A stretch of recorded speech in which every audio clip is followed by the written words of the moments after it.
होगा वो मैं साथ के साथ अपलोड कर दूंगा। स्टार्ट करते हैं जी।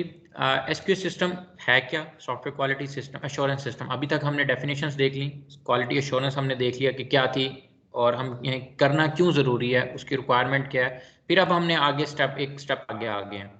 अब हम यहाँ पे देखेंगे कि सॉफ्टवेयर क्वालिटी एश्योरेंस सिस्टम होता क्या है, ठीक है, उस सिस्टम के कितने कंपोनेंट्स हैं, वो सिस्टम कितने हिस्सों में डिवाइड हुआ है, ठीक है। उसके अंदर सबसे पहले हमारे पास प्री प्रोजेक्ट कंपोनेंट आते हैं, फिर software project life cycle component आते हैं, फिर इंफ्रास्ट्रक्चर कंपोनेंट्स आते हैं, फिर मैनेजमेंट की कुछ कंपोनेंट्स आते हैं, फिर कुछ स्टैंडर्ड होते हैं जो इंटरनेशनल स्टैंडर्ड हैं जो ऑर्गेनाइजेशंस ने डिफाइन किए हुए हैं, सिस्टम की सर्टिफिकेशंस डिफाइन हुई हुई हैं, मल्टीपल चीज़ें आ जाती हैं, ठीक है। फिर उसके बाद हम सॉफ्टवेयर क्वालिटी एश्योरेंस को कैसे ऑर्गेनाइज करें, उसको चलाएं कैसे, एक ये चीज़ है। फिर उसके बाद गाइडिंग प्रोसेस है कि हमने ऑर्गेनाइजेशन किसी एक ऑर्गेनाइजेशन के अंदर अपना सॉफ्टवेयर का क्वालिटी का जो डिपार्टमेंट है, जो क्वालिटी एश्योरेंस का जो एक डिपार्टमेंट है सॉफ्टवेयर से रिलेटेड, वो हमने कैसे बनाना है, उसको बिल्ड कैसे करना है, वो पूरे एक स्टैंडर्ड है। ये सारी कुछ गाइडलाइंस चीज़ें ये हम आज के टॉपिक में देखेंगे। स्टार्ट करते हैं जी। सॉफ्टवेयर है क्या? सॉफ्टवेयर एक तो सबसे पहले हम अगर इसकी और डेफिनेशंस की बात करें, अगर हम इसको दूसरे पॉइंट ऑफ व्यू से देखें, सॉफ्टवेयर हमने यही कहा था ना कि कोई एक चीज़ है जो हमारी डेली लाइफ की प्रॉब्लम को सॉल्व कर रही है, या कोई हैंड लाइन ऑफ कोड है जो हमारे किसी भी प्रोसेस को, कंप्यूटर की कोई भी प्रॉब्लम है रियल वर्ल्ड की जो कंप्यूटर के ऊपर जिसको हम आसानी से कर सकते हैं, वो हमने उसे कहा था जी सॉफ्टवेयर है। इनटेंजिबल कोई एक चीज़ है जो हमारी प्रॉब्लम सॉल्व करिए जिसको हम यूज़ करें, वो भी हमने कई डेफिनेशंस बना के दी थी सॉफ्टवेयर। अब सॉफ्टवेयर को एक और पर्सपेक्टिव से देखते हैं। हमने IEEE की भी डेफिनेशन देखी थी। सॉफ्टवेयर वो जो डिफाइन कर रहा था IEEE, वो हमने एक देखा था कि प्रिसाइज हम सॉफ्टवेयर को जब डिफाइन करेंगे कि सॉफ्टवेयर होता क्या, तो वो हम IEEE की जो डेफिनेशन है उसके अकॉर्डिंग हम डिफाइन करेंगे, ठीक है। अब सॉफ्टवेयर है क्या? सॉफ्टवेयर के अंदर कम्प्लेक्सिटी हाई होती है, एक इनविजिबल प्रोडक्ट है जिसको हम फिजिकली देख नहीं सकते या महसूस नहीं कर सकते, ठीक है। जिसकी एग्जांपल हमने पहली क्लास के अंदर इंडस्ट्रियल प्रोजेक्ट और सॉफ्टवेयर प्रोजेक्ट के दरमियान में हमने डिफरेंस देखा था। फिर अगर इसके अंदर एरर आ जाए तो वो ढूंढना मुश्किल है और उसको ढूंढ के उसको फिक्स करना थोड़ा सा मुश्किल है, ठीक है। अब हम चलते हैं कि सॉफ्टवेयर क्वालिटी एश्योरेंस एक सिस्टम है पूरा, जो हम बात कर रहे हैं कि हम सॉफ्टवेयर की क्वालिटी को एश्योर कैसे करेंगे। वो एक पूरा सिस्टम है जिसको 6 क्लासेस के अंदर डिवाइड किया हुआ है। अब वो क्लासेस क्या हैं? अगर आपको ये बिल्डिंग नजर आ रही हो तो ये आप लोगों ने अक्सर देखी होगी, ये यूएस के अंदर एक बिल्डिंग है। तो ये उसके उन्होंने स्ट्रक्चर के साथ डिवाइड किया हुआ है, ठीक है। उन्होंने कहा जी सबसे पहला जो हमारा कंपोनेंट आता है वो है pre project software quality assurance component. उस कंपोनेंट के अंदर क्या आता है? सबसे पहले कॉन्ट्रैक्ट रिव्यू होगा और प्रोजेक्ट डेवलपमेंट और प्लानिंग होगी, ठीक है।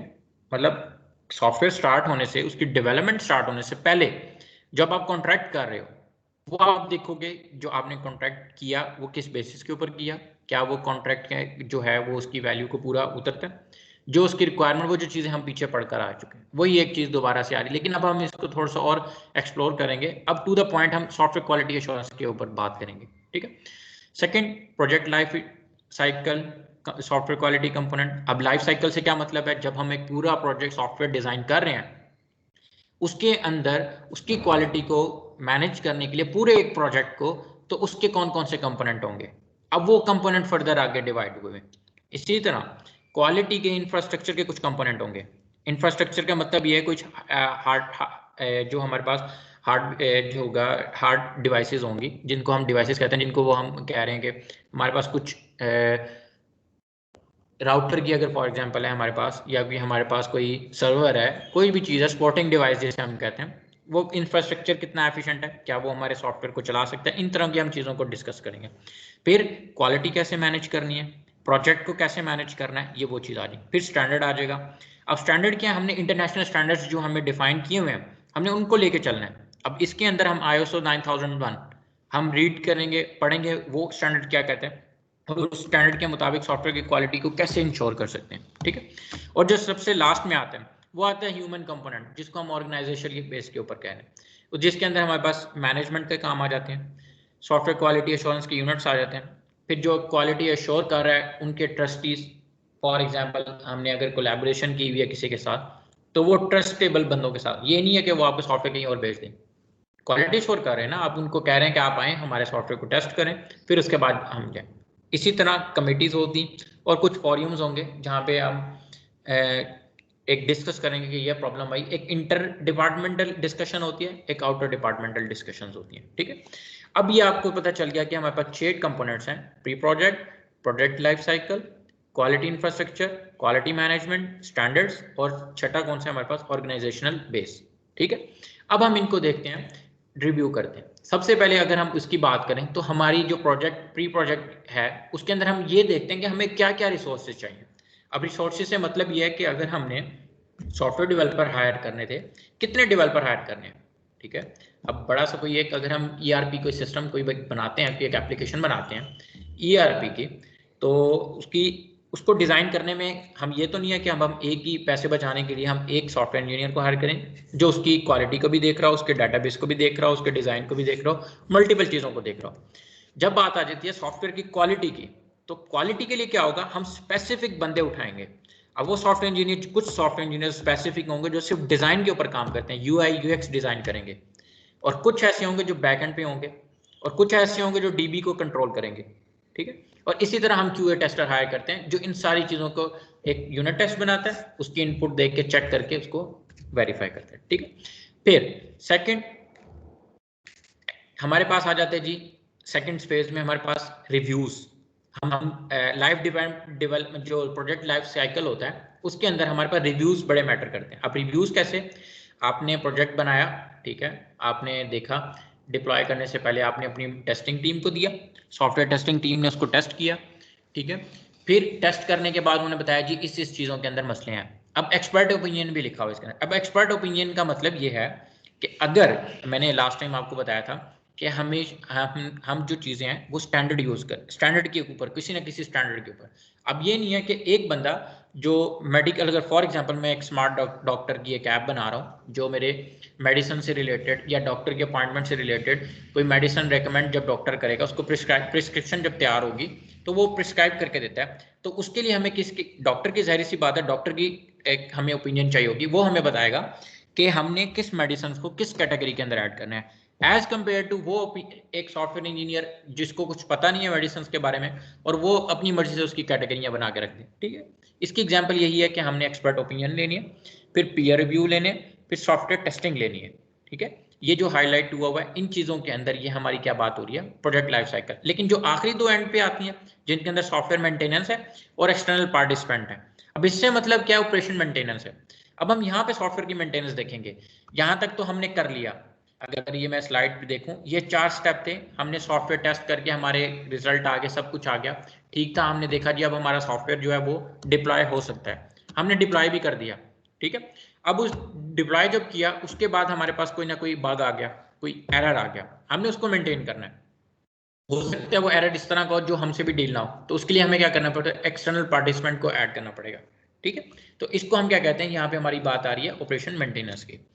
फिर हम कहते हैं जी क्वालिटी इंफ्रास्ट्रक्चर कंपोनेंट्स में हम क्या करते हैं, मिनिमम कर देते हैं अपने एरर रेट को। अब एरर रेट किस तरह से मिनिमम हो सकते हैं, हमने, अगर हम थोड़ा सा पीछे जाएं, हमने जब क्वालिटी फैक्टर डिफाइन कर रहे थे वहां पे हमने एक एग्जांपल देखी थी एफिशिएंसी के अंदर, कि एक जो सिस्टम है, वो एक जो वेंडर है वो हमें कहता है कि आप 10 GB ले लें मुझसे अपने हर एक उसके लिए स्टोर के लिए, और जो सेंट्रल आपका डेटाबेस होगा वो 100 GB होगा, और उसकी एक कम्युनिकेशन लाइन होगी। और एक बंदा वो कहता है आप स्टोर के लिए ले लें 5 GB, और अपने जो हेड ऑफिस है या सेंट्रल ऑफिस है आपका, आप उसके लिए ले लें 50 GB। लेकिन वहां पे आपकी कम्युनिकेशन लाइन कितनी होंगी, वहां पे आपकी 3 कम्युनिकेशन लाइन होंगी। तो अब यहाँ पे क्या था, वहां पे एक थी लेकिन स्पेस ज्यादा थी, लेकिन यहाँ पे 3 कम्युनिकेशन लाइन, तो यहाँ पे हमारा जो रिस्पॉन्स रेट है जहाँ पे 3 है वो ज्यादा होगा, हमारी एफिशिएंसी ज्यादा होगी, ठीक है। तो अब हम इस तरह की चीजें यहाँ पे नोट करेंगे। अब हम लोग सपोर्टिंग डिवाइस, ये हाँ एसडीएलसी जी, जो हमने सेकंड पॉइंट पढ़ा है, एसडीएलसी उसके अंदर भी तो हम लोगों का सॉफ्टवेयर टेस्टिंग का पार्ट होता है और मेंटेनेंस का पार्ट होता है, जिसके अंदर हम लोग कर यही ले होते हैं कि एलिमिनेट कर रहे होते हैं कोई भी एरर जिसकी वजह से रेट कम ही हो रहा होता है। तो हमारे केस में सेकंड पॉइंट और थर्ड पॉइंट में ऐसे क्या फर्क आया फिर? हाँ, सेकंड पॉइंट के अंदर आप सॉफ्टवेयर को डील कर रहे हो, और थर्ड पॉइंट के अंदर आप हार्डवेयर के साथ कर रहे हो। इंफ्रास्ट्रक्चर का मतलब क्या है, हार्डवेयर। अब नीचे वही चीज लिखा है, कम्युनिकेशन लाइन क्या है, एक राउटर, अगर कम्युनिकेशन लाइन का मतलब यही था ना कि 3 डिफरेंट चैनल्स के जरिए आप कनेक्ट कर रहे हो, डेटा भेजने के अगर एक रूम में एक राउटर लगा हुआ है जो वाईफाई दे रहा है और दूसरे रूम में 4 राउटर लगे हुए हैं जो सेम 10 बंदों को सर्विसेज दे रहे हैं, ठीक है, ये इंफ्रास्ट्रक्चर की बात हो रही है। वहां पे हम सिर्फ सॉफ्टवेयर की बात करते हैं, अब हम हार्डवेयर के ऊपर आ रहे हैं, ठीक है। लेकिन हार्डवेयर काम तो ऑलरेडी इम्प्लीमेंटेड है, तो हमें तो सॉफ्टवेयर से एज अ डेवलपर नहीं हमें नहीं, कंसर्न होना चाहिए। हार्डवेयर इस तरह से नहीं, हार्डवेयर जो जब डिप्लॉय होता है ना सॉफ्टवेयर, तो वो हार्डवेयर की रिक्वायरमेंट पहले से नहीं होती। आपको बताना पड़ता है कि ये इस सिस्टम के ऊपर या ये इतनी कैपेसिटी के ऊपर या इस तरह से आप जब हम चलाएंगे या इसकी कॉन्फ़िगरेशन ये रखेंगे तब ये जाके कनेक्ट होगा, ठीक है। अब फॉर एग्जांपल जब आप एक सॉफ्टवेयर परचेज करते हो उसके पीछे मिनिमम रिक्वायरमेंट लिखी होती हैं। जब सीडीज आती थी उसके पीछे लिखा होता था कि मिनिमम 1 GB रैम हो, 100 MB स्पेस हो और उसके साथ इसके अंदर डायरेक्ट 9x इंस्टॉल हुआ हो या .NET फ्रेमवर्क 3 इंस्टॉल हुआ हो, इस तरह की कुछ रिक्वायरमेंट लिखी होती। हम यानी कि सेकंड पॉइंट जो हमारा एसडीएलसी वाला पॉइंट है, सॉफ्टवेयर टेस्टिंग, इसके अंदर हम वर्जन चेक वगैरह नहीं करते, वो नीचे नहीं करते वर्जन नहीं, वर्जन वाली इसके अंदर जो सेकंड पॉइंट है वो सिर्फ सॉफ्टवेयर से रिलेटेड है। सॉफ्टवेयर से रिलेटेड है मतलब जो भी हम डेवलपमेंट कर रहे हैं, जो सॉफ्टवेयर बना रहे हैं। अब आप इसको इस तरह रखो कि जब हम हार्डवेयर की बात करेंगे, उसके इंफ्रास्ट्रक्चर के कंपोनेंट क्वालिटी की बात करेंगे, तो वो हमारा ये थर्ड पॉइंट में आएगा।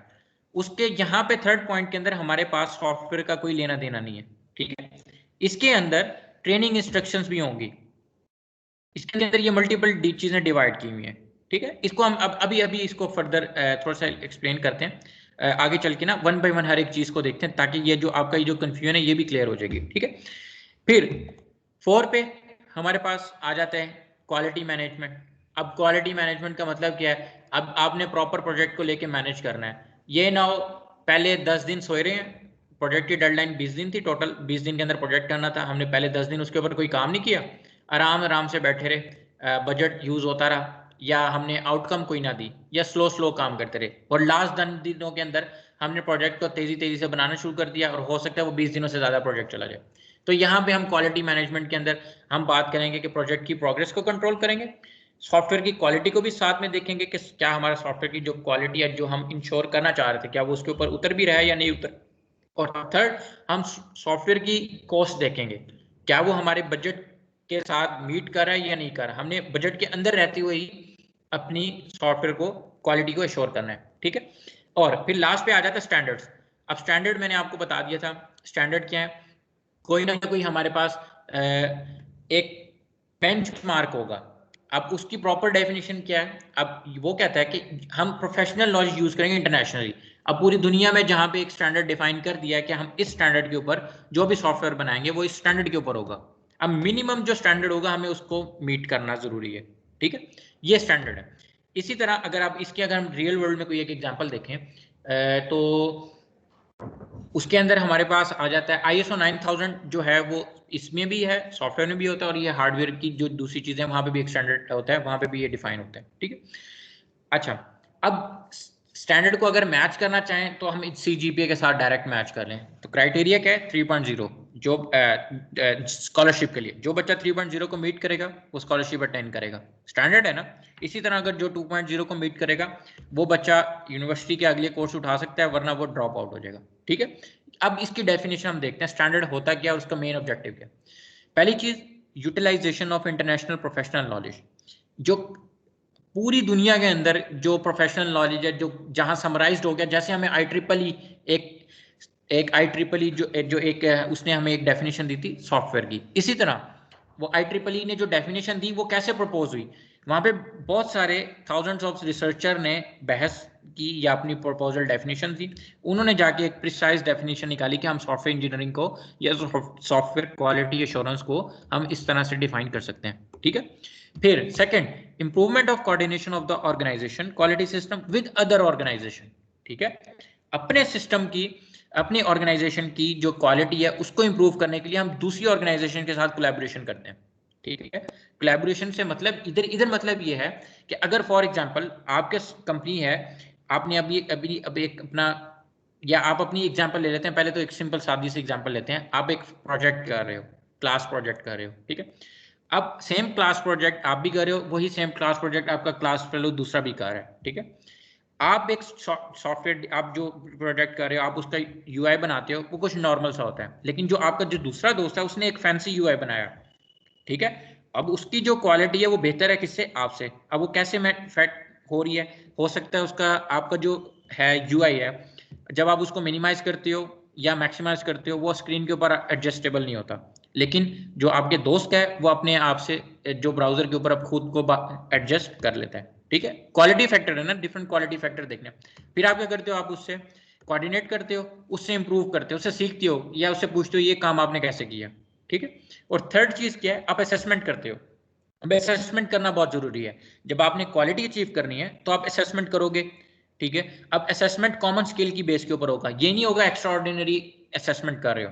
अब असेसमेंट क्या है कि जैसे हमने कोर्स डिवाइड किया हुआ था 4 से 5 चीजों के अंदर, मिड होगा, फाइनल होगा, असाइनमेंट्स होंगी, और हमारे साथ एक प्रोजेक्ट होगा, और एक क्लास पार्टिसिपेशन होगी। ये 5 चीजें हमने असेसमेंट के अंदर डिफाइन कर दी थी। ये कॉमन स्केल है 5 के 5 सेक्शंस का, ठीक है। अब ये नहीं है कि मैं अकेला मिड और फाइनल के ऊपर असेसमेंट करूं, बाकी जो 4 सेक्शंस है वो इन 5 चीजों के ऊपर करें, ठीक है। जो असेसमेंट का क्राइटेरिया है वो हमें हमेशा सेम रखना पड़ेगा। ये चीजें किसके अंदर आ रही हैं? ये स्टैंडर्ड के अंदर आती हैं, ठीक है। अब अगली जो लास्ट चीज है वो, उसके अंदर हम क्या करते हैं? उसके अंदर हम क्या करते हैं, एक तो अगर हम इसको यहां से अगर डेफिनेशन ये रीड करें हम, ये अगर आप लोगों को नजर आ रहा हो, ये मैं स्लाइड क्यों नहीं पूरी हो रही मेरी, एक मिनट। अच्छा, ये देखो, अगर हम इसकी बात करें यहाँ पे ऑर्गेनाइजेशनल बेस की, यहाँ पे हम क्या कहते हैं? मैनेजमेंट का काम होता है, यानी इंटरनल डिपार्टमेंट जो देख रहे हैं, हम उसको बेहतर कैसे कर सकते हैं अपनी मैनेजमेंट को, हम अपने क्वालिटी एश्योरेंस की जो यूनिट जो हमने टीम बनाई है उसको हम कैसे बेहतर कर सकते हैं, ये चीजें डिस्कशन होती हैं, ठीक है। यहाँ पे हम क्या करते हैं? हम इनिशिएट करते हैं, initiate and support the implementation of software quality assurance component, detect deviation from software quality assurance procedure and methodology and suggest improvement. अब लास्ट चीज क्या बताती है? वो यही चीज दोबारा से रिपीट कर रही है, वो कहती है कि आपने जब भी सॉफ्टवेयर क्वालिटी एश्योरेंस की बात करनी है तो आपने सबसे पहले क्या करना है? अपने देखना है कि जो ऑर्गेनाइजेशन होगी वो देखेगी आपके जो डिपार्टमेंट है वो वाकई सॉफ्टवेयर क्वालिटी एश्योरेंस के कंपोनेंट के ऊपर काम कर रहे हैं, जो आपके स्टैंडर्ड्स हैं उनके ऊपर काम कर रहे हैं, क्या वो प्रोजेक्ट को डेडलाइन को मीट कर रहे हैं, क्या वो कॉन्ट्रैक्ट उन्होंने बिल्कुल ठीक किया था। ये सारी चीजें आप उनको देखते हो, इंप्लीमेंटेशन, और फिर देखते हो डेविएशन देखते हो। अब डेविएशन से यहाँ पे मतलब ये है कि आप देखते हो कि हमारे सॉफ्टवेयर के अंदर डिले आया तो वो किस जगह पे डिले आया। अब फॉर एग्जांपल हो सकता है जो सॉफ्टवेयर टेस्टर था उसने डिले कर दिया, या हो सकता है एक्सपर्ट ओपिनियन की टीम टाइम पे नहीं पहुंची, या उसने हमें अपने ओपिनियंस टाइम के ऊपर हमें नहीं दिए, जिसकी वजह से हमारा प्रोजेक्ट डिले हुआ। जब प्रोजेक्ट डिले हुआ तो हमारी क्वालिटी मैनेजमेंट से रिपोर्ट आई, जी आप जो है डेडलाइन के करीब हैं और आपने इस मॉड्यूल को कंप्लीट नहीं किया, ठीक है। तो अब क्या करना है? हमने एक डेविएशन देखनी है, मेथडोलॉजी, और इंप्रूवमेंट हमने सजेस्ट करनी है। अब इंप्रूवमेंट किस तरह की हो सकती है? अगर एक टीम नहीं आई आ रही टाइम पे तो हम कहेंगे कि और से एक्सपर्ट पकड़ो और उसको लाओ और उससे ये काम करवाओ, ठीक है। ये काम कौन करती है? ऑर्गेनाइजेशनल बेस करती है। जैसे यूसीपी का जो डिपार्टमेंट है ओडी ऑफिस, ऑर्गेनाइजेशनल डेवलपमेंट, वो भी यही काम करता है, ठीक है। अब हम इसको वन बाय वन फर्दर इसको हम डिफाइन करते हैं। सबसे पहले हम प्री प्रोजेक्ट के अंदर 2 चीजें हमने देखी, कॉन्ट्रैक्ट रिव्यू, सेकंड हमने देखा प्रोजेक्ट डेवलपमेंट प्लान और क्वालिटी प्लान, ठीक है। अब कॉन्ट्रैक्ट के अंदर क्या है? वो कहता है जी इसके अंदर सबसे पहले हम 2 जो पार्टीज हैं, एक जो सॉफ्टवेयर बेच रहा है, एक जो सॉफ्टवेयर खरीद रहा है, या वो जो सॉफ्टवेयर बनवाना चाह रहा है, या एक कंपनी जो सॉफ्टवेयर बना कर दे रही है, उन दोनों के दरमियान में एक कमिटमेंट साइन होनी चाहिए, एक एग्रीमेंट होना चाहिए। वो एग्रीमेंट क्या है? कि जो यूजर की रिक्वायरमेंट है, उन यूजर की रिक्वायरमेंट को हम क्या कहते हैं? Functional requirement. फंक्शनल और नॉन फंक्शनल रिक्वायरमेंट में क्या फर्क होता है? आप में से किसी को पता है? सर एक क्वालिटी को इंश्योर कर रहा होता है और एक हमारी फंडामेंटल यूज होता है जो कि पर्पस ऑफ सॉफ्टवेयर होता है। तो हाँ हाँ, फंक्शन अच्छा फंडामेंटल है और जो जो उसको क्वालिटी इंश्योर करता है वो आपका दूसरे वाले होता है। अच्छा, कोई और बताए अगर किसी को बताओ फंक्शनल रिक्वायरमेंट क्या होती है और नॉन फंक्शनल रिक्वायरमेंट क्या होती है। चलो मैं बताता हूँ फंक्शनल रिक्वायरमेंट क्या है। फंक्शनल रिक्वायरमेंट वो रिक्वायरमेंट है जो यूजर आपको दे रहा है, ठीक है। नॉन फंक्शनल रिक्वायरमेंट वो है वो जो टेक्निकल रिक्वायरमेंट्स हैं। अब वो टेक्निकल रिक्वायरमेंट्स किस तरह से हैं? अब उसके अंदर हमारे पास हो सकता है कि हमने रिपोर्ट बनाकर देनी, यूजर तो कह रहा है हमें रिपोर्ट, अब वो रिपोर्ट कैसे बननी है, अब वो हम चीजें जो टेक्निकल हमारी वो हम नॉन फंक्शनल के अंदर करते हैं, जो यूजर को नहीं पता होती लेकिन आपको पता है हमने इस तरह से इसको कंप्लीट करना है, ठीक है। फिर बजट और स्केड्यूल। अब बजट क्या है कि हमें वाकई वो सॉफ्टवेयर जो हम बेच रहे हैं क्या वो वारा खाता है उसकी रिक्वायरमेंट के मुताबिक, और उसके साथ हमने उसको टाइम फ्रेम देना है कि इस टाइम के अंदर हम आपकी डिलीवरी करेंगे, पहला मॉड्यूल इस डेट में, सेकंड इसमें, थर्ड इसमें, इस तरह से हम करते हुए जाएंगे। फिर उसके बाद क्या होता है, कॉन्ट्रैक्ट रिव्यू के अंदर हम उस जो हमने प्रपोजल का ड्राफ्ट दिया होता है उसको हम एग्जामिन करते हैं, ठीक है, कि जो हमने प्रपोजल का जो दिया था, प्रपोजल जब हमने ड्राफ्ट बनाया था, प्रपोजल यानी पहला ड्राफ्ट जब हमने बनाया कि हम इतने इतने टाइम के अंदर और इतने इतने पैसों के अंदर हम ये स्पेसिफिकेशन आपको दे देंगे, ठीक है। फिर हम उसको देखते हैं कि हमने ये प्रपोजल ड्राफ्ट दिया था लेकिन चेंजिंग्स क्या हुई, उन चेंजेस के बाद हमने जो कॉन्ट्रैक्ट साइन किया उनमें क्या डिफरेंस है, ठीक है। उसके अकॉर्डिंग जो भी रिव्यू होता है उसको हम क्या कहते हैं, ये प्रोजेक्ट स्टार्ट होने से पहले कॉन्ट्रैक्ट रिव्यू के अंदर आते हैं, ठीक है। अब नेक्स्ट है जी, इसके अंदर क्या होता है, एक तो क्लैरिफिकेशन होती है एक कस्टमर की रिक्वायरमेंट की, ठीक है। कस्टमर क्या चाहता है, कॉन्ट्रैक्ट का फायदा ये है, कॉन्ट्रैक्ट की एक्टिविटीज के अंदर क्या क्या चीजें काउंट होती हैं वो ये है, सबसे पहले यूजर जो कस्टमर है उसकी रिक्वायरमेंट आप क्लियर करते हो, वो क्या चाहता है बनवाना, ठीक है। फिर आप प्रोजेक्ट को रिव्यू करते हो, स्केड्यूल करते हो और रिसोर्स का एस्टिमेट करते हो, एस्टिमेशन की बात करते हो। ये मैंने अभी थोड़ी देर पहले आपको बताया था, इसी के अंदर क्या आप देखते हो आपको कितने डेवलपर्स हायर करने हैं, आपको कितने UI UX के बंदे हायर करने, आपको कितने टेस्टर हायर करने, ठीक है। अगर छोटा प्रोजेक्ट है तो उसके लिए कम टीम चाहिए होगी, अगर बड़ा प्रोजेक्ट है छोटे कम टाइम में करना है तो आपको उसके लिए बड़ी टीम चाहिए होगी, ठीक है। और थर्ड, इवैल्यूएशन करते हो प्रोफेशनल स्टाफ कैपेसिटी की, ठीक है, किसकी बेस के ऊपर आप कौन कौन सा अपने ऑलरेडी जो आपके पास है उसमें से कौन कौन सा बंदा ये प्रोजेक्ट कर सकता है। अब फॉर एग्जांपल इसकी एग्जांपल है, अगर कुछ बंदे, एक सॉफ्टवेयर कंपनी है जो हायर करती है, जो एक प्रोजेक्ट लेती है, जो सॉफ्टवेयर है वो मशीन लर्निंग से रिलेटेड है, लेकिन उसकी जो टीम है पूरी, वो पूरी की पूरी टीम है उसने कभी मशीन लर्निंग का काम नहीं किया हुआ, ठीक है। तो अब यहाँ पे क्या होगा, वो नए बंदे हायर करेगा या देखेगा उनमें से कौन सा इस लेवल का प्रोफेशनल है जो ये मशीन लर्निंग का टास्क परफॉर्म कर सकता है। यहाँ पे बात आ जाती है इवैल्यूएशन प्रोफेशनल स्टाफ की, ठीक है। फिर उसके बाद क्या करते हैं, उसके बाद आप देखते हो क्या कस्टमर की जो कैपेसिटी है क्या आप उसके उसको फुलफिल कर। फिर उसके बाद आप देखते हो डेवलपमेंट रिस्क इवैल्यूएशन देखते हो, आपने जो सॉफ्टवेयर डेवलप करोगे इतने मिनिमम टाइम के अंदर क्या उसके अंदर रिस्क कितना है, ठीक है। हो सकता है आप सॉफ्टवेयर के लिए बड़ी उनको प्रोजेक्ट पकड़ने के लिए आपने उनको कह दिया हम 10 दिन में बना देंगे, अब वो प्रोजेक्ट 10 दिन का था ही नहीं, ठीक है। तो इस तरह के आप रिस्क जो है वो उनको भी आइडेंटिफाई करते। फिर डेवलपमेंट और क्वालिटी प्लान्स आ गए। अब डेवलपमेंट और क्वालिटी प्लान्स के अंदर क्या क्या चीजें होंगी, ठीक है। इसके अंदर सबसे पहले हमारे पास हम एक तो प्लान बनाएंगे जो क्या करेगा हमारी पूरी की पूरी जो क्वालिटी एश्योरेंस की एक्टिविटीज हैं उसको उसको मद्देनजर रखेगा, ठीक है। उसके अंदर हम एडिशनल डिटेल्स भी ऐड करेंगे, रिवीजन ऐड करेंगे कि हमने प्लान के मुताबिक जो जो चीजें डिसाइड की थी और जो करंट प्रपोजल आया जिसके ऊपर हमारा कॉन्ट्रैक्ट हुआ है उन दोनों के दरमियान में क्या डिफरेंस है। हमने तो पहले प्लान करके दे दिया था प्रपोजल ड्राफ्ट कि हम जो टीम थी उसने प्लान प्रपोजल करके हम 15 दिनों के अंदर ये चीज बना देंगे, लेकिन जब कॉन्ट्रैक्ट आया तो यूजर ने कहा, कस्टमर की डिमांड थी कि 10 दिनों में बना के दो, या वो हो सकता है वो कहता है 20 दिनों में बना दो, लेकिन ये requirement functional requirement non functional requirement उसने ऐड कर दी और फंक्शनल रिक्वायरमेंट उसने बढ़ा दी, ठीक है। अब ये प्लान आपने करना है कि आपने ये चीज कैसे करनी, और लास्ट में लिखा हुआ it is quite common for several month to pass between the tender submission and the signing of the contract.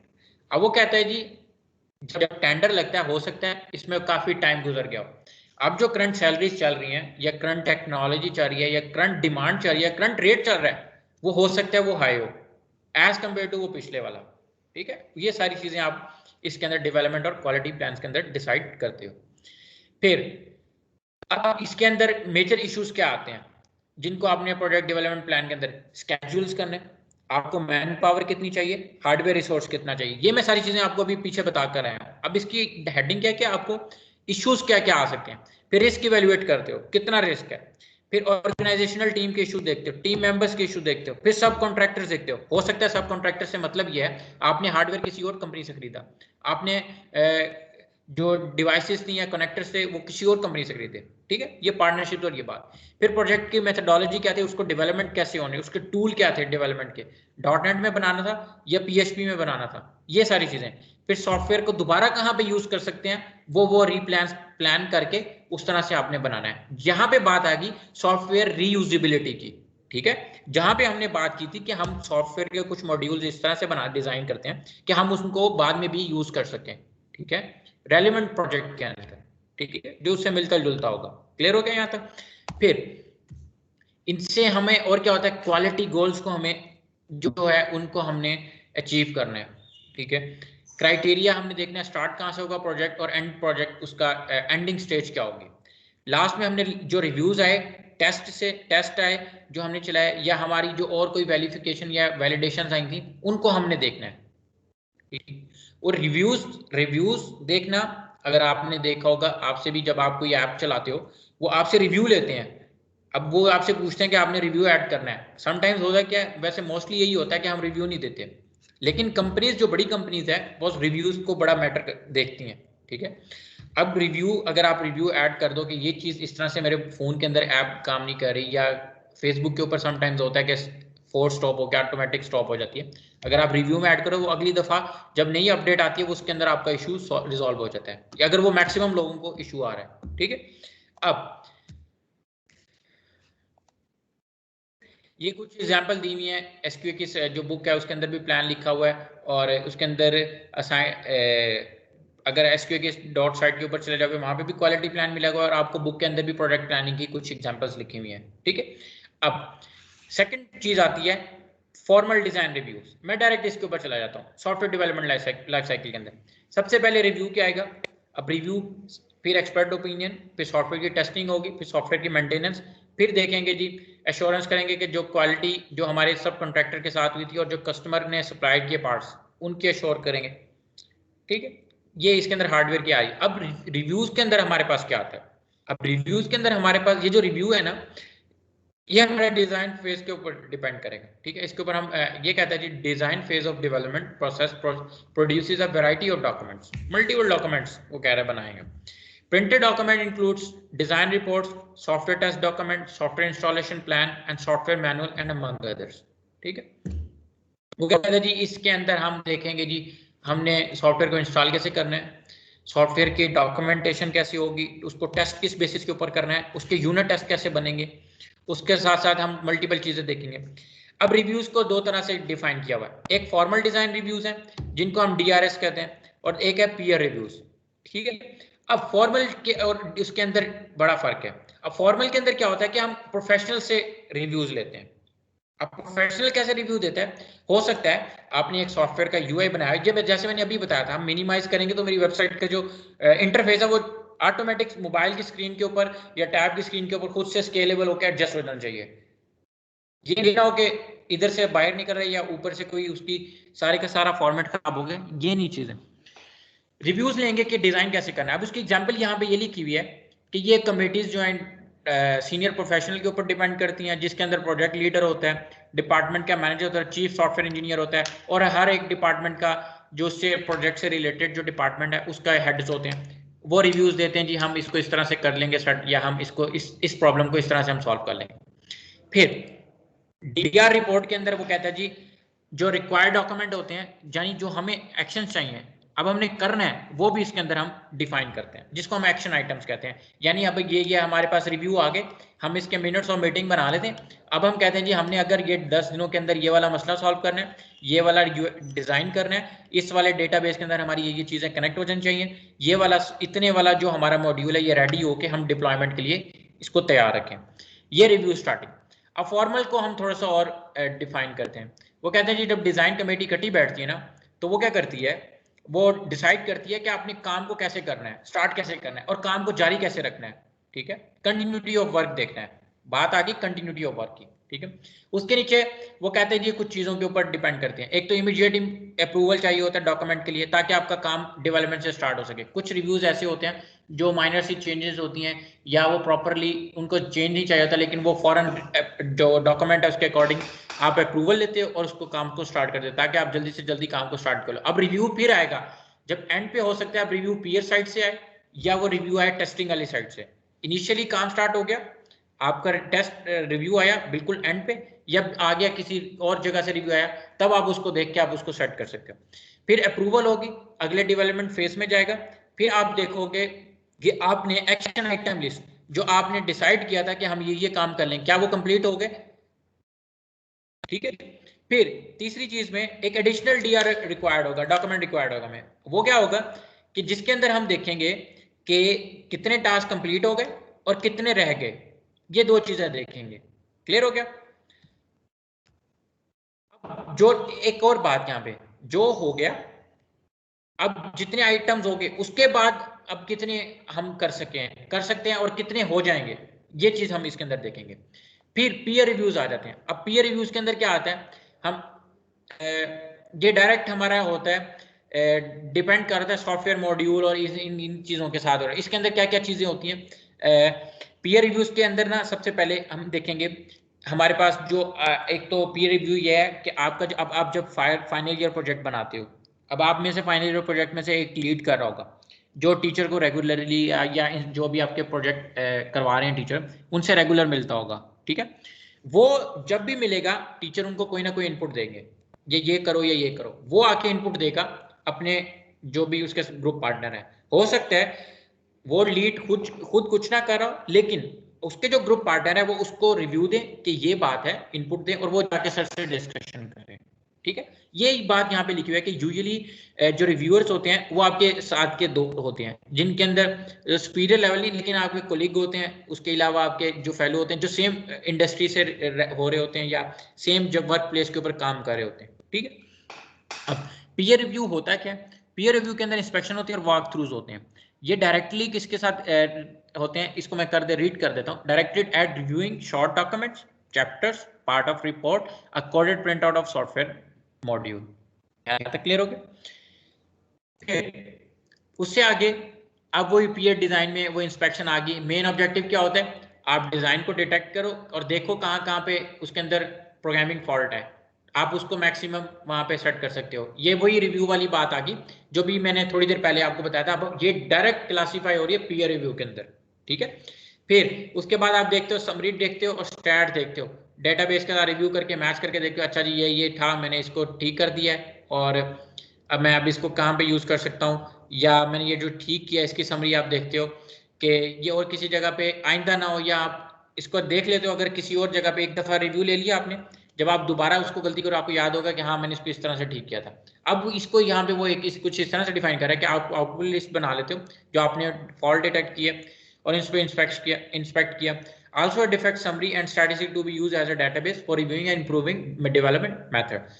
ये किस लिए यूज हो सकते हैं, जो आपने रिव्यू लेके एक चीज बनाई, बाद में आप अपने डेवलपमेंट फेज को जब आप सॉफ्टवेयर को डेवलप करना स्टार्ट करते, आप उसके ऊपर उस फेज के ऊपर आप उसी जो प्रॉब्लम एंड पे आई, मतलब जब डिजाइन आ गया, डिजाइन अपने आप को यूआई अपने आप को वेब का सेट नहीं कर सका, आप क्या करोगे जब एक दफा आपके कॉलीग ने बता दिया या रिव्यू ले लिया कि यार ये इस तरह से नहीं होना, ये इस तरह से ठीक हो जाएगा, ठीक है आपने कर लिया, जब अगली दफा होगा आप प्रोजेक्ट के स्टार्ट से आप देखोगे कि ये हमें इस तरह से लेके चलना पड़ेगा ताकि हमें एंड पे इस तरह का एरर या इस तरह का हमें कोई फॉल्ट नजर ना आए या हमें कोई प्रॉब्लम फेस ना करनी पड़े। क्लियर हो गया?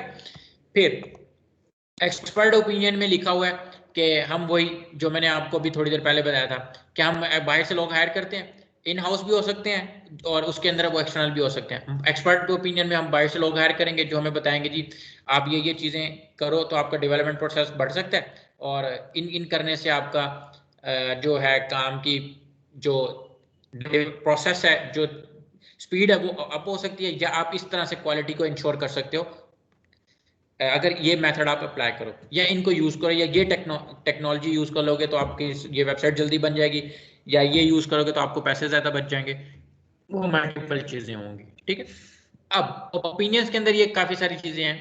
एक तो सबसे पहले एक्सपर्ट ओपिनियन चाहिए क्यों होता है, हो सकता है मशीन लर्निंग की वो मैंने एग्जांपल दी थी, आपके ऑफिस में कोई मशीन लर्निंग का बंदा ही नहीं था जिसने प्रपोजल देना था कॉन्ट्रैक्ट साइन करवाने के लिए, आपने क्या किया बाहर से ओपिनियन लिया या बाहर से बंदा हायर किया जिसने एक एक्सपर्ट ओपिनियन दिया, उसने बताया जी हम इससे इस तरह करेंगे। पहली लाइन यही लिखी हुई है, insufficient in house professional capabilities in a given area, उस एरिया के अंदर इनसफिशिएंट है, आपके पास जो प्रोफेशनल्स बैठे हैं वो वो इस काबिल नहीं है कि वो उन चीज़ों को डिस्कस कर सकें या वो उनको समझ सकें। तो ये इसकी बात लिखी है, मोस्टली ये छोटी ऑर्गेनाइजेशंस के अंदर होता है कि आपको एक सूटेबल कैंडिडेट मिले जो इस तरह की चीज़ें रिव्यू भी कर सके और सारा कुछ कर सके। ये बड़ी, जब अगर आप सॉफ्टवेयर छोटे सॉफ्टवेयर हाउसेस देखोगे वहाँ पे एक ही बंदा यूआई भी बनाता है, एक ही बंदा डेटाबेस भी बना रहा होता है, सारी चीज़ें हैंडल कर रहा है। लेकिन बड़ी ऑर्गेनाइजेशन में क्या होता है, अगर उन्होंने आपको फ्रंट एंड डेवलपर हायर किया तो वो सिर्फ आपसे यूआई यूएक्स बनवाएंगे, ठीक है। अगर उन्होंने आपको बैकएंड डेवलपर हायर किया तो वो आपको डेटाबेस से बैकएंड किया है तो आपको वो हो सकता है डेटाबेस पे लगा दें, या ये हो सकता है आपको वो मेजर फंक्शनल रिक्वायरमेंट को डिप्लॉय करने के लिए आपको कह दें जी बैठो पीछे से मॉड्यूल डिजाइन करो, यहाँ से आपको यूआई मिल जाएगा, आपने ये डिजाइन करना है, ठीक है। और नीचे लिखा हुआ है मेजर केसेस में ऑर्गेनाइजेशन के दरमियान में डिसएग्रीमेंट्स हो रहे थे, उस वजह से हम एक्सपर्ट ओपिनियन लेते हैं। फिर अगली चीज आती है सॉफ्टवेयर टेस्टिंग। अब आप में से कुछ सॉफ्टवेयर टेस्टिंग आप लोगों ने पढ़ लिया होगा, अब आपको थोड़ा सा एक आइडिया हो गया होगा। अब मुझे बताओ कि सॉफ्टवेयर टेस्टिंग क्या है, एसक्यूए क्या है और सॉफ्टवेयर टेस्टिंग क्या है। अगर हम इसको पहले इस चीज को देख लेते हैं, एसक्यूए हमारे क्या है और सॉफ्टवेयर टेस्टिंग क्या है, कोई आइडिया है किसी को?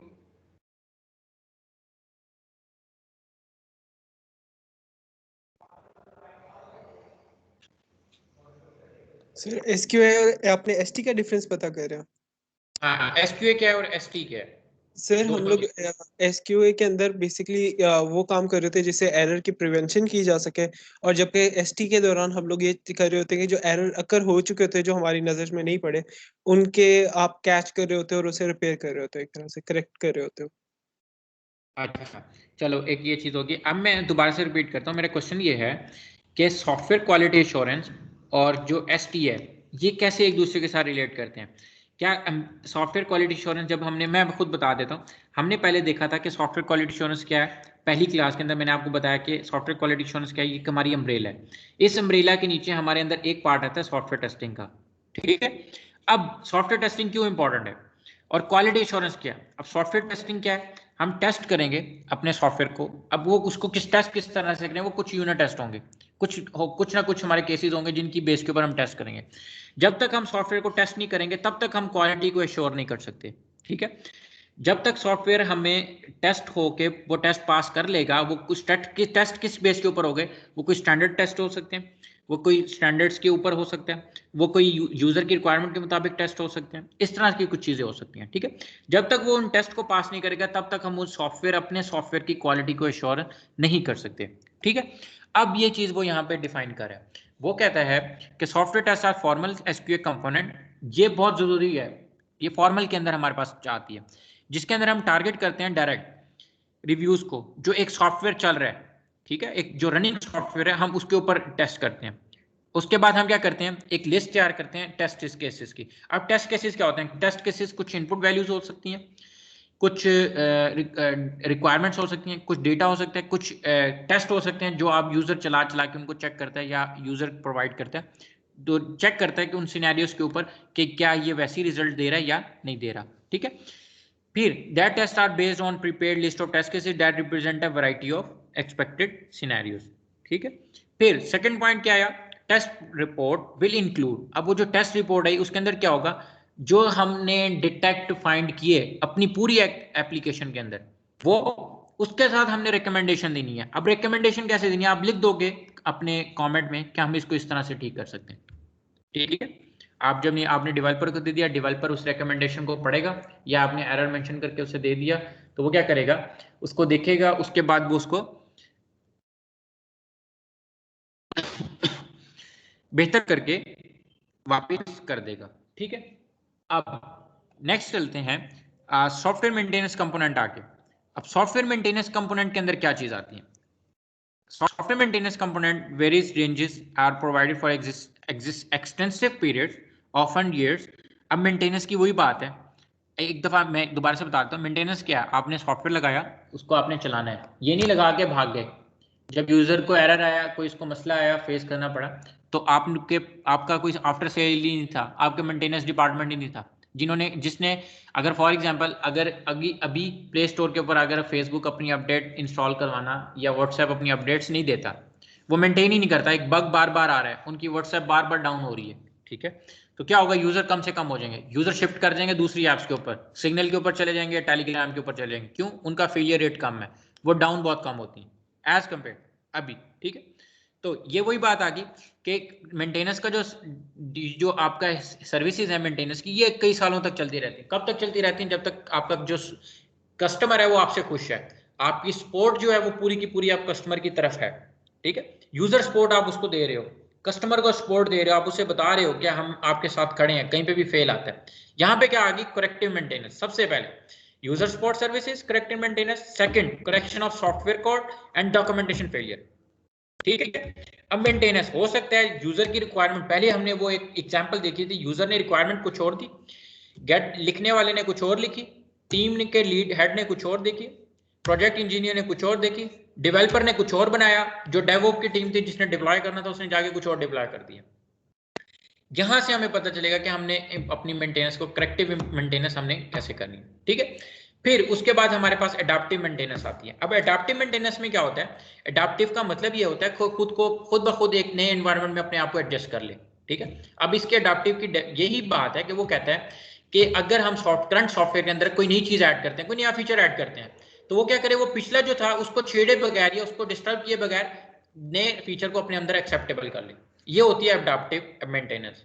ठीक है, फिर उसके बाद फंक्शनैलिटी इंप्रूवमेंट मेंटेनेंस आ गई। अब फर्दर आगे हम और देख रहे हैं फंक्शनैलिटी के अंदर क्या आ गया कि एग्जिस्टिंग सॉफ्टवेयर के अंदर जो, अब एक एग्जिस्टिंग सॉफ्टवेयर था जो एक टाइम के ऊपर सिर्फ 100 यूजर्स को अलाउ करता था कि उसको यूज कर सकें।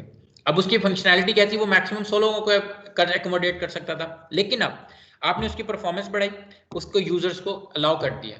अब यहाँ पे क्या आया? आपने उसको मेंटेन करके दिया उसकी पावर को, जो अब वो पहले 100 लोगों को अपने पास एकोमोडेट कर रहा था, अब वो कितने लोगों को कर रहा है? वो अब अपने पास 200 लोगों को कर रहा है, अपने से ज्यादा अब 100 लोगों को कर रहा है। ठीक है, अब नेक्स्ट, अब सब ये लास्ट हमारा वो आ गया एक्सटर्नल पार्टिसिपेंट वाला, कि हमने कॉन्ट्रैक्ट साइन करने हैं, हम आगे से सब कॉन्ट्रैक्ट भी साइन कर सकते हैं। हमने डिवाइसेस किसी और से ली, हो सकता है जो हमने कॉन्ट्रैक्ट साइन किया था क्या वो उसकी ऊपर ही जो हम डिमांड की थी, क्या वो चीज हमें उसके अकॉर्डिंग मिली या नहीं मिली, अगर मिली तो कितनी क्वांटिटी थी, उस क्वांटिटी के ऊपर मिली, ये सारी चीजें आती हैं।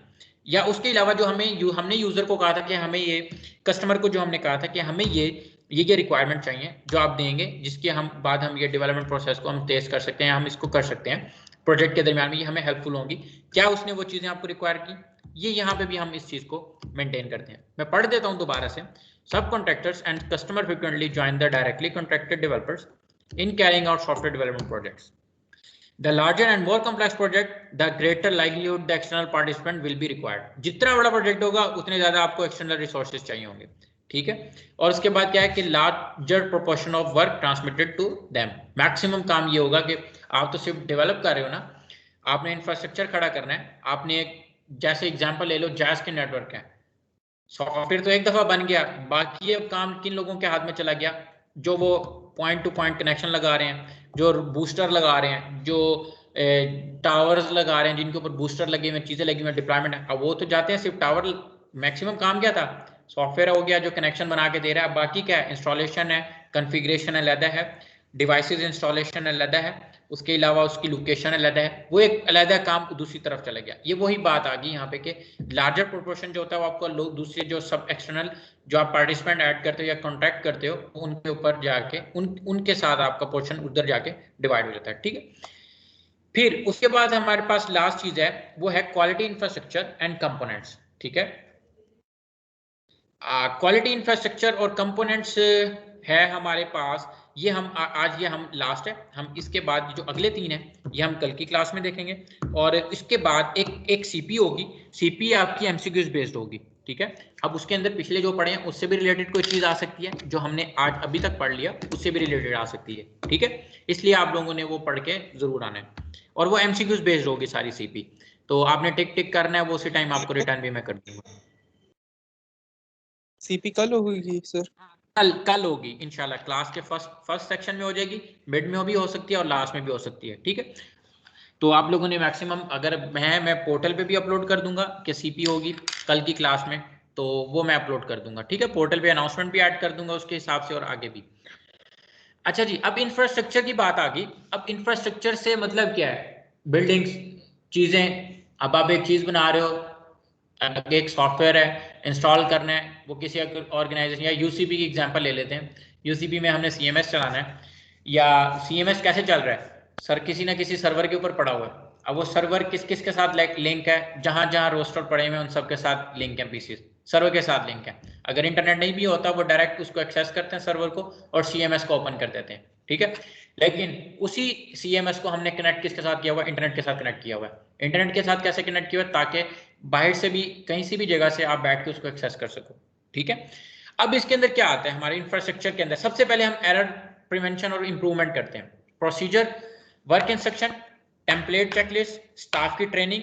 स्टाफ की ट्रेनिंग कैसे, चीजों को उसने देखना कैसे है, स्टाफ हमारा कितना कैपेबल है कि वो सॉफ्टवेयर को यूज कर सकता है। अब ट्रेनिंग हमने लास्ट टाइम देखी थी, ट्रेनिंग कितनी होनी चाहिए, मैक्सिमम 16 घंटों की होनी चाहिए, ठीक है, ताकि वो अगर अगले दिन आए तो हम वो चला सके।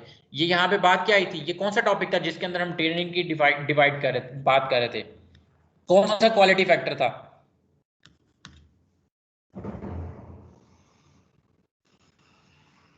Sir usability. यूजेबिलिटी, ठीक है। और कौन सा क्वालिटी फैक्टर था जहां पे हम यूजर की बात कर रहे थे?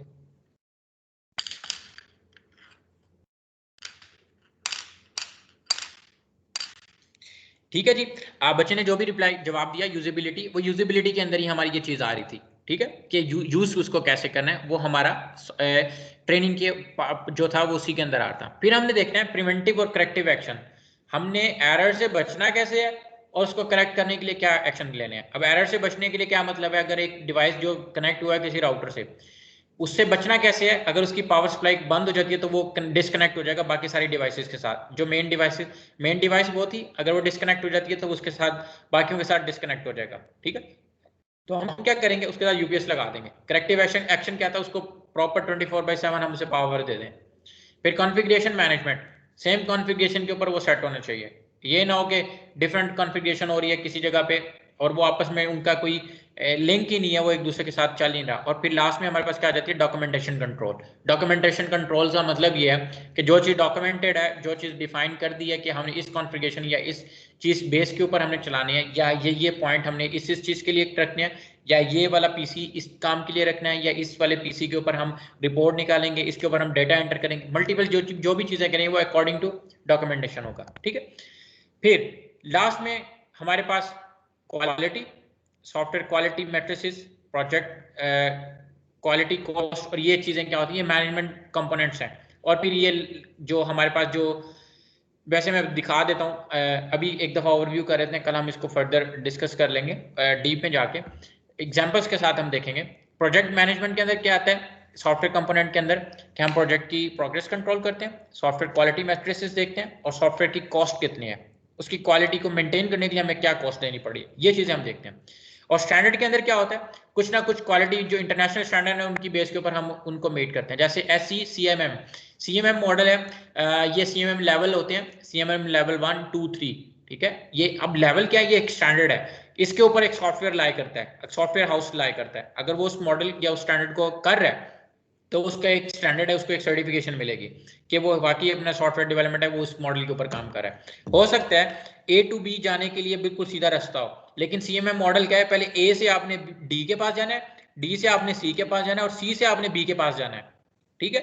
आपको वो सारे के सारे स्टेप फॉलो करने पड़ेंगे अगर आप CMM के सर्टिफिकेशन या क्वालिटी को मैनेज कर रहे हो सकते हैं उन्होंने कुछ ना कुछ सोच के या कुछ ना कुछ स्टैंडर्ड बनाए होंगे, वो वहां पे ब्रेनस्टॉर्मिंग हो चुकी है, उन्होंने डिजाइन कर दिया। उस तरह से एक और हमारे पास स्टैंडर्ड है जो ISO 9001 और ISO 9003 स्टैंडर्ड, ठीक है।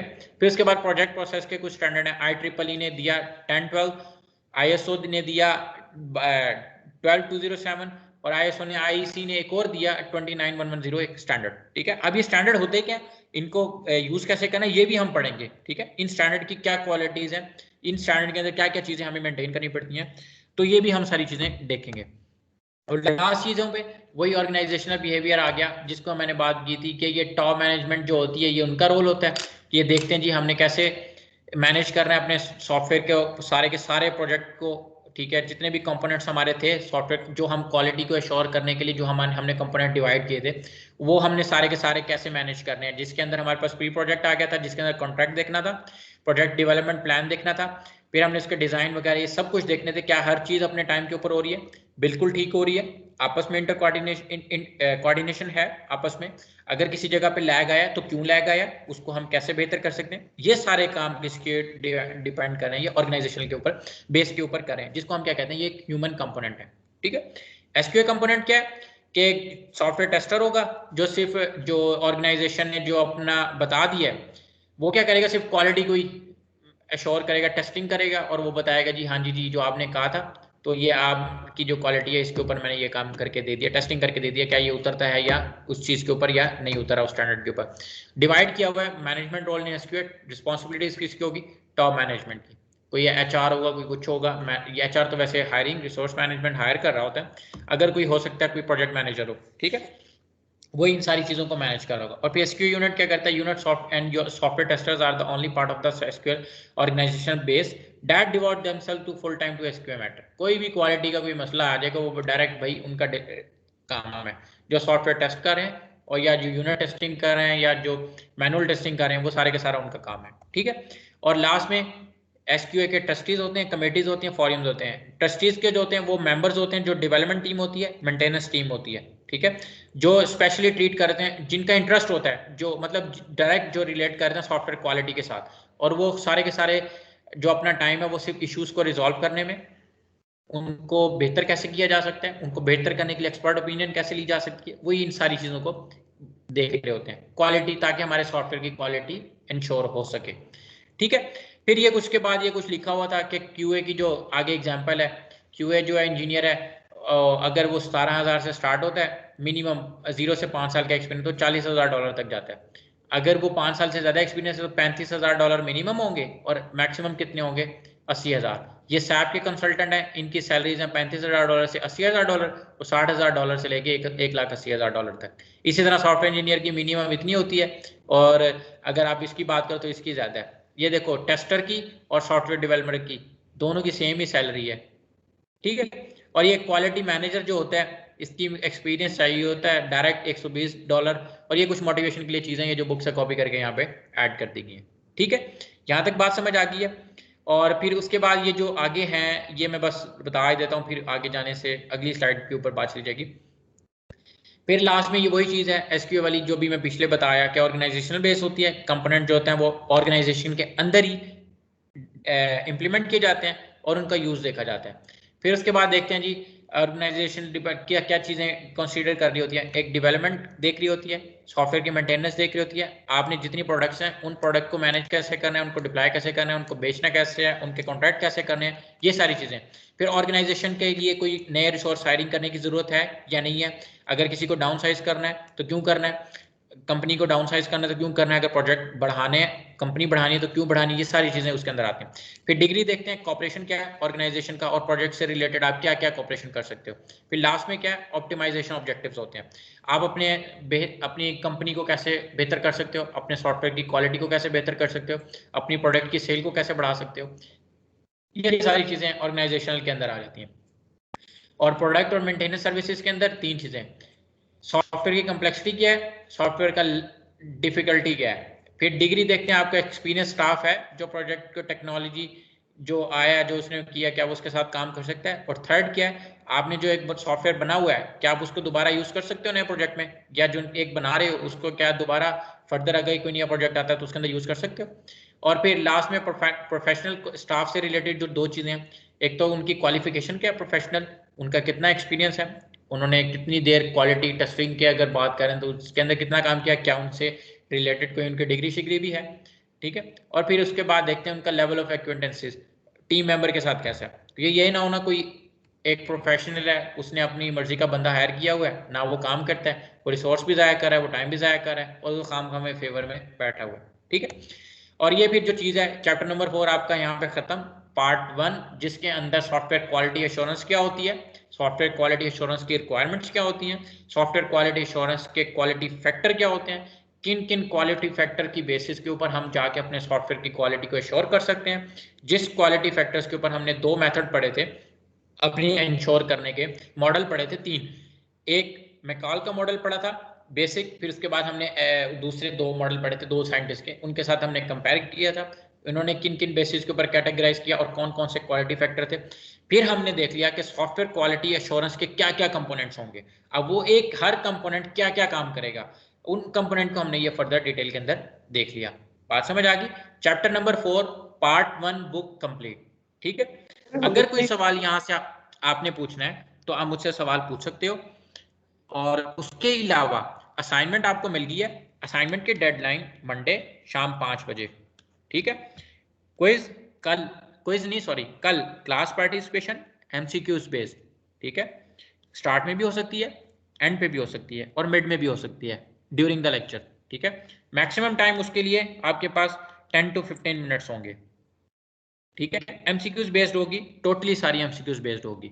ठीक है जी, अगर और कोई सवाल आपने मुझसे पूछना है तो मोस्ट वेलकम आप मुझसे पूछें। अभी हमारे पास 15 मिनट हैं, हम बैठ के डिस्कशन कर सकते हैं। अगर आपने जाना है तो वो भी मैं आपको बता देता हूँ। ठीक है सर, काइंडली अटेंडेंस लगा सकते हैं आप सर? हाँ, मैं अटेंडेंस मार्क कर देता हूँ। 1 मिनट में ये अटेंडेंस मार्क कर देता हूँ। लेकिन आज मेकअप क्लास थी तो थोड़ी